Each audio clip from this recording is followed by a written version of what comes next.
पास के अपडेट कंदालू तो छाछरो वेझो ॻोठ ओडाणी में छितन कुतन 3 औरतुनि समेत 5 ॼणनि खे ॾाढे ज़ख़्मी करे विधो आहे। अहम ख़बर आहे ज़ख़्मियुनि खे अस्पताल मुंतक़िल कयो वियो आहे।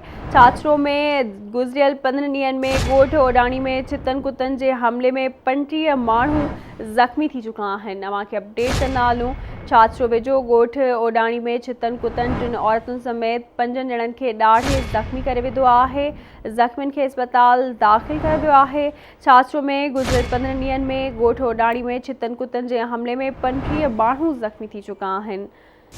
अवांखे अपडेट करे रहिया आहियूं। ज़िक्र कंदा हलूं त छाछरो वेझो ॻोठ ओडाणी में छितन कुतन 3 औरतुनि समेत 5 ॼणनि खे ॾाढे ज़ख़्मी करे छॾियो आहे, जिन खे अस्पताल मुंतक़िल कयो वियो आहे। छाछरो में गुज़िरियल 15 ॾींहंनि में ॻोठ ओडाणी में छितन कुतन जे हमले 35 माण्हुनि में ज़ख़्मी करे छॾियो आहे। तफ़सील मालूम कंदासीं चल्हार मां आवाज़ टीवी जे रिपोर्टर साजिद नोहड़ियो खां। जी साजिद, कहिड़ा अपडेट्स आहिनि? जी बिल्कुल, ये अफ़सोसनाक सूरत हाल पैदा थी वही है। तालुको छाछरे जो ॻोठ है उडाणी, जिते कुतन जो आज़ार वधी वियो आहे। छितन कुतन 5 ॼणनि खे ॾाढे ज़ख़्मी करे छॾियो आहे, जिन में 3 औरतूं 2 मर्द शामिल आहिनि।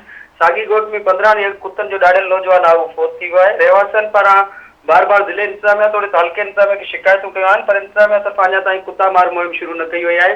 जंहिं करे रहवासी सख़्त ख़ौफ़ ऐं हिरास वारी सूरत रहवासी सख़्त ख़ौफ़ ऐं हिरास में फाथल आहिनि। रहवासी पंहिंजे मासूम ॿारनि खे स्कूल नथा मोकिलनि, जंहिं करे संदन मुस्तक़बिल पिणु ख़तरे में पइजी वियो आहे। कुतनि जे ॾाढियल समूरनि ज़ख़्मियुनि खे तालका अस्पताल में वैक्सीन बैदि फारिग कयो वियो आहे।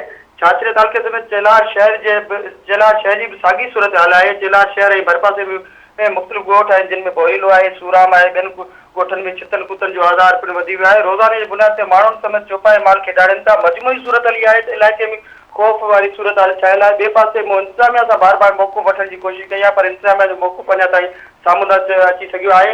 ऐं तालका अस्पताल छाछरे जे एमएस आहे जेको बशीर अहमद सोलंकी, उन सां मुंहिंजी ॻाल्हि ॿोल थी आहे। उन जे चवण मुताबिक़ जेका ॻोठ उडाणी मां जेका गुज़िरियल 15 ॾींहंनि खां जेका 35 खां वधीक माण्हू जेके छितन कुतन जा ॾाढियल आया आहिनि ऐं उन्हनि खे वैक्सीन बैदि फारिग कयो वियो आहे। जी ठीक है साजिद, वरी मेहरबानी अवां जी अपडेट करण लाइ।